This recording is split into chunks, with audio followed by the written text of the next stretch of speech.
எங்க போற? பஞ்சு மிட்டாய் வாங்க போறேன், குச்சி மிட்டாய் தேட போறேன், ரெண்டும் கிடைச்சா நல்லா இருக்கும், கிடைக்கல நான் எங்க போவேன்? அம்மா, நாளைக்கு எனக்கு லீவு தானே, எங்கேயாச்சும் ஊருக்கு போலாமா? சரி, எந்த ஊருக்கு போலாம்? பேசாம டோலக்பூர் போய் சோட்டா பீமை பார்த்துட்டு வருவோமா? பிங்கி, எங்க போற?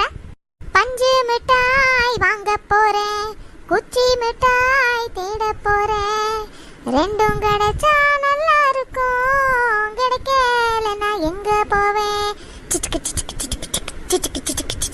எனக்கு இருமல் வந்தா நான் உடனே டாக்டர் கிட்ட போவேன். நீங்க என்ன பண்ணுவீங்க? நான் உடனே கை வச்சு இருமிடுவேன் மேடம். இதுக்கு போய் டாக்டர் வரைக்கும் போவாங்களா? எப்படி அன்னைக்கு பாக்குறேன் ஒரு அம்மா புருஷனை போட்ட கும்முன்னு கும்முச்சு. நான் கேட்ட ஏமா அடிக்கிறேன்னு. சும்மா இருக்கா உனக்கு தெரியாது? நான் வயித்த கட்டி வாய கட்டி 500 ரூபாய கொடுத்து சந்தா கட்டிட்டு வான்னு சொன்னா இவன் போய் சாந்தாவை கட்டிட்டு வந்துட்டாங்க. உங்க ஒய்ஃப் தவிர வேற எதையாவது மறக்கணும்னு நினைச்சிருக்கீங்களா? இல்ல அதுதான் மெயின் மறக்கணும்.